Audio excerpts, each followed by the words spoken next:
As war and rumors of war continues around the globe, the question has to be if this is not the right time in history for all the bad guys to strike on numerous fronts.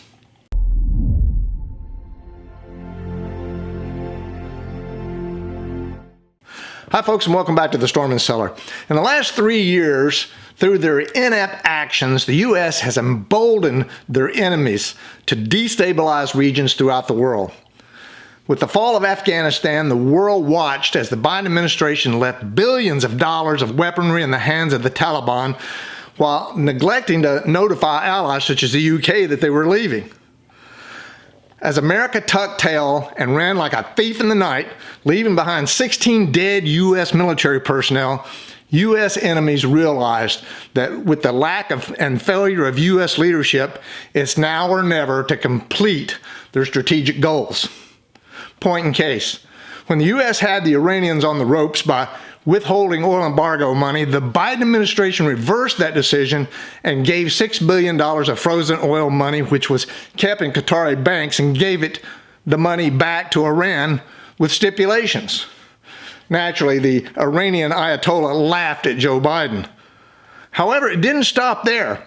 Biden then reversed a Trump decision to defund the Palestinians and gave them $235 million, which indirectly went to the terrorist group Hamas and also to the Iranian-sponsored Lebanese terrorist group Hezbollah.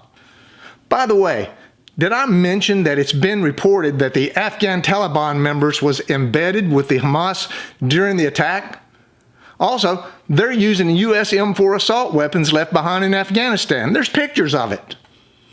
So where does what I call the Quad Alliance fit into all of this?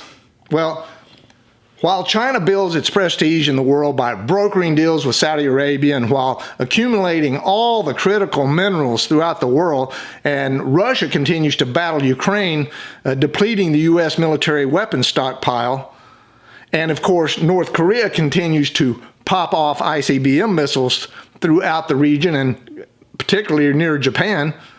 And finally, Iran's support of Hamas has derailed the Saudi Arabian-Israeli peace deal. Things are crazy. Meanwhile, back at the ranch, based on the Quad Alliance's realization that the U.S. lacks resolve and inaction, they're building a game plan to disrupt and then execute war simultaneously, which will have a high probability of World War III. Let's face it. As I predicted a couple of years ago, with the absence of American leadership, this is the right time in history for these countries to reach their strategic objectives, as they realize now is the time to make their move.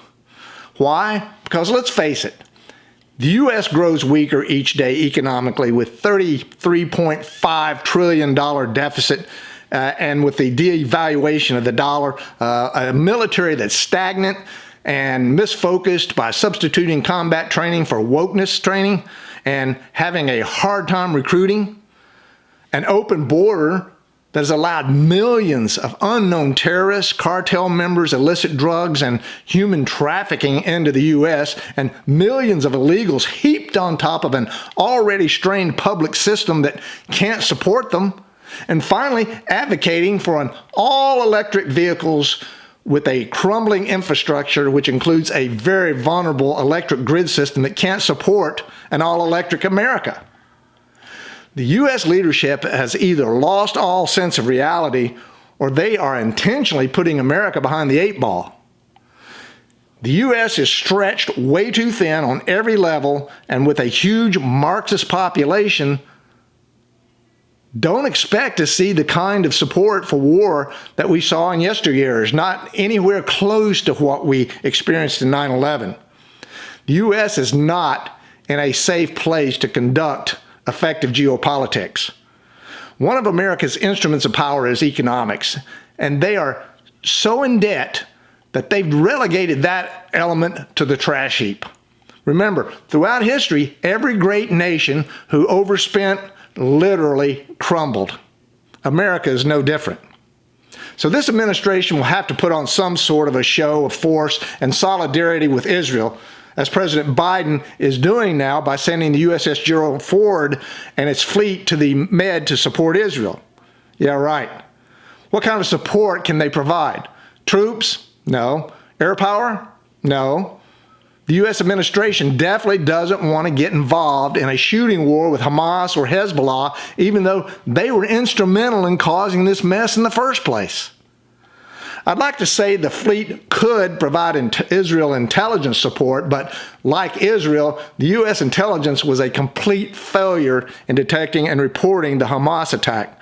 So I'm not confident they'll be worth anything while there. I've heard folks on the news media advocate for U.S. combat involvement in Israel. My opinion is, again, they are stretched way too thin, and besides, Israel will take care of Hamas.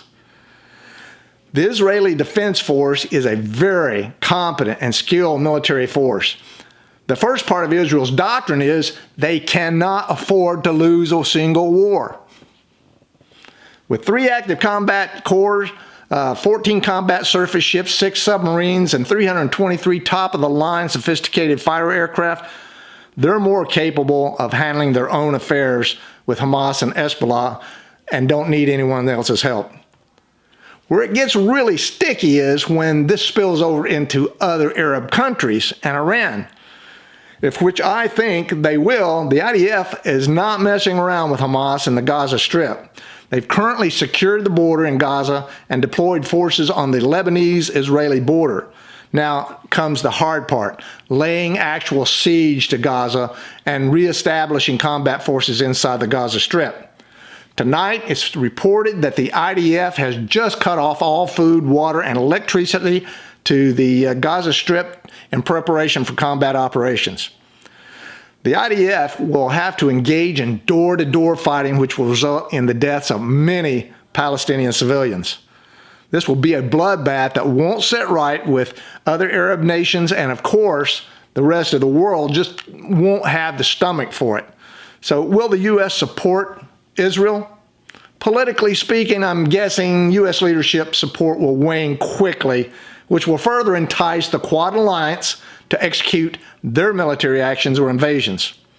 There's currently a little more than 2 million people in the Gaza Strip. However, Israel is committed to doing what's necessary. As Prime Minister Netanyahu said, difficult days are ahead, but we will win this war.